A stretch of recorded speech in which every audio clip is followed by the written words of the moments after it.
deftereji tati ɗi Yahaya windi. Aranol ngol ɗum tabbitinai kanko windigol, amma ɗiɗaɓol e tataɓol Yahaya windiɗi ko nden emo noddire ardiɗo. To en ndaari ɗiɗɗereji tati no bindira, ɗemgal ngal o hutiniri ɗum tabbitirni en kanko woni Yahaya binduɗo deftere habaru belɗum. Ngam non yimɓe ɗuɗɓe e nyuma. Binduɗo defte tati ɗe o goto nder tokkuɓe Yeesu 12 mo Yeesu ɓuri yiɗgo, kanko woni Yahaya ɓi Jabadi, goto nder 12 lilaaɓe. Woɓɓe ba e nyuma ɗum gaɗoto ɗum goɗɗo Yahaya nder ardiɓe kawtal tokkuɓe Yeesu, emo dottire dottijo, ko ma ɗum moye. E sarel ngel duuɓi maako ɗuuɗi, o nayejo, emo hakkilana kawte tokkuɓe Yeesu gonɗe nder goɗɗe siye feere feere, waato nder leydi Afisa. E joni daga ko jiiɗen ko winda nder habaru belɗum, ɗe kawte tokkuɓe Yeesu ɓurna maɓɓe ɗum Yahudanko'en keɓuɓe saɗele feere feere. E ɗo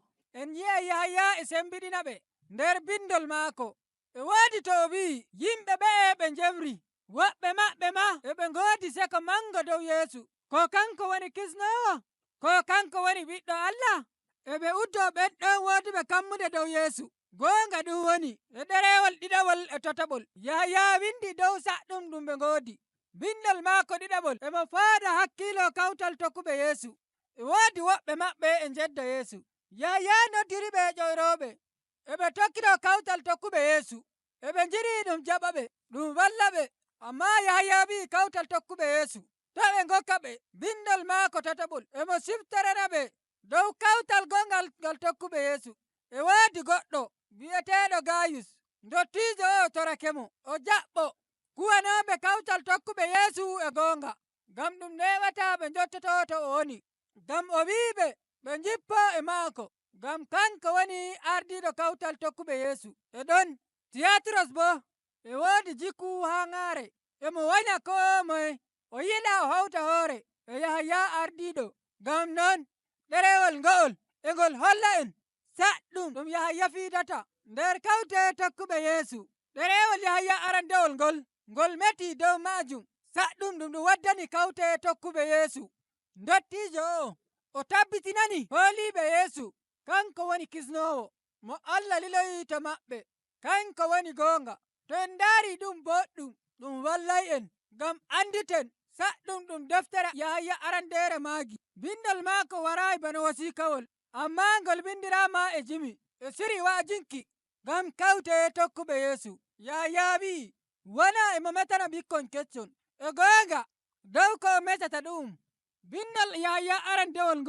ngol waray daga nder ekkitinol Yeesu, ngol o waɗi nder habaru belɗum. Yahaya winduno ko Yahaya yiɗi ɗo o siftorana ɓe o fooɗa hakkilo ɓe tokkuɓe Yeesu ɓe njogo goonga ɗum ɓe ngooduno. Bindi jimi ɗi Yahaya waɗi nder wa'ajuji maako ɗi belɗi, no hawritiri boliɗe ɗe eɗe tokkotiri, no waafiriɗe bo o hutiniri andal luggungal iri ngal yimɓe ndenno. Ko yiɗi o andina ɗo woni nder kawte tokkuɓe Yeesu ɓe njaygo yidde e goonga nder yonkiji maɓɓe, emo meta emo fuɗɗita dow haala ka'a, nde o meti fuu sai ummina wonde hoore haala ngam o ɓeyda famtinkiɓe. O hutiniri misaluji e ɗum holla feerotirol ngam neɗɗo heɓta jayngol e nimre e yidde e nganyandi e boɗɗum e hallende. O burtini ɗum e njayri, amma hakkilon to koyɗum ɗum ƴoyruma nder deftere Yahaya arandere. Kuugal ngal o waɗi ngal luggungal o burtini wagginore maako e njayri nder ɗerewol maako arandewol e timmode maagol. O tokkitini dow ɗiwutuki ko wino bano gaajinowo,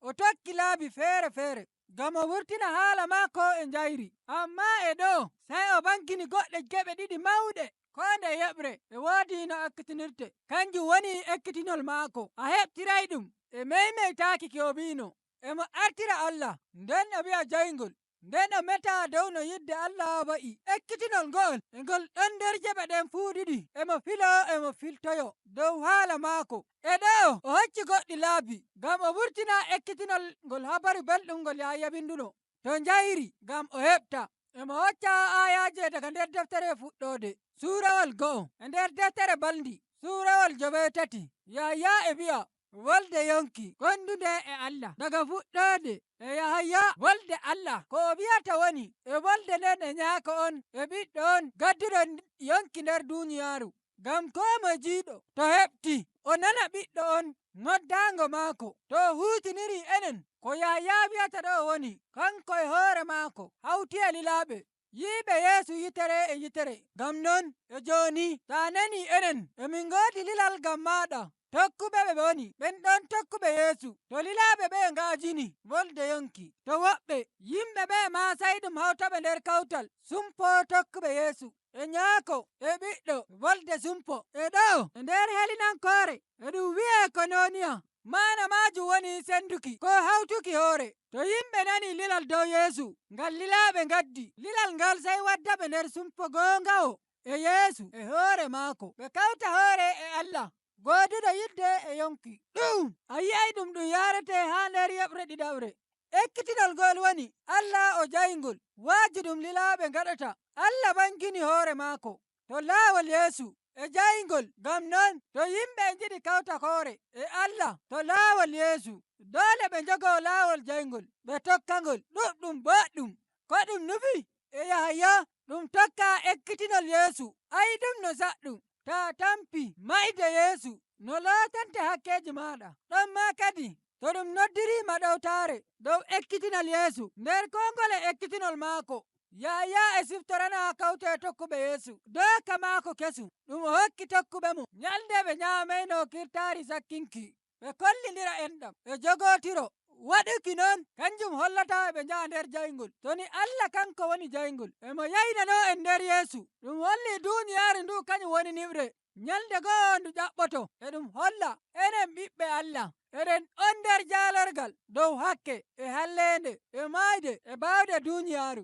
laamatako en ɗum waddi en to Yahaya wajjinta kawtal tokkuɓe Yeesu to ɓe kolla yidde no duniyaaru hollirta ngam nyande goo ɗum ƴaɓɓoto ko wiyata ɗo woni to tagu holla mangu hoore to waɗa njeenu to tokka lollere ɗum bo woni saɗɗum ɗum yimɓe piidata to ɗum bo tawe nder kawte tokkuɓe Yeesu e ɗo en jiyay bagginoore Yahaya dow kawtal tokkuɓe Yeesu ɓe ngoora ko ɗume metemeteji kalluɗi e jeddi dow Yeesu o kisnowo Yahaya bagginiɓe dow kalluɗo on ɗon gañowo kisnowo pewowo emo tabbitina jogiiɓe goonga dow andal Yeesu e goonga kamɓe ngoni yiɗɓe Allah Allah bo e yiɗiɓe o nyaako ɗum holli kamɓe ngoni iyaalu Allah eɓe ngaɗa aadilaaku eɓe kollindira yidde naane on ɗon ƴoynowo umminayɗo hakkiilo gaddayɗo jeddi e feerotirol ɗum waddi en saka yeɓre ɗiɗaɓre ekkitinol lilaaɓe Yahaya wi'i yidde Allah ngam non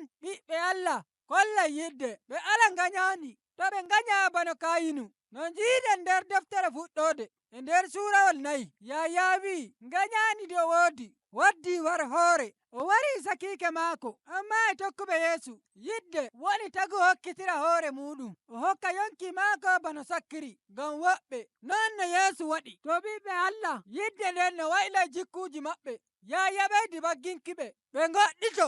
annabo en fewre ɓe jeddi Yeesu e ɓe mbi'a Allah metaniiɓe Yahaya wi'i faande ko ɗume ruuhu to goɗɗo wi'i emo meta daga to Allah amma meto maako huusaayi dow Yeesu ɓiɗɗo Allah maayiɗo dow gafaangal ɗum fewre meto maɓɓe waraayi daga to Allah ɓiɓɓe Allah ɓe goonga yonki maɓɓe e ngurdam maɓɓe fuu ɓe ɗon dow Yeesu ɓilaaɗo dow gafaangal ummitiiɗo diga maayde ngam ɓe nji'i goonga iwayi ɗum daga nder ɓernde Allah e dow gafaangal en nji'i Allah o hokki yidde maako kewnde yidde Allah wonde nder tokkuɓe Yeesu e nde waɗa ɓe njiɗa woɓɓe non no Yeesu holliri ɓe yidde to yimɓe kawri nder yidde Allah e nde sottina kulol e kongol e iri feerotirol ɗum woni ko Yahaya wi'ata nyamki jaalorgal dow duniyaaru a heɓtay yidde nde Allah woodi ngam maɗa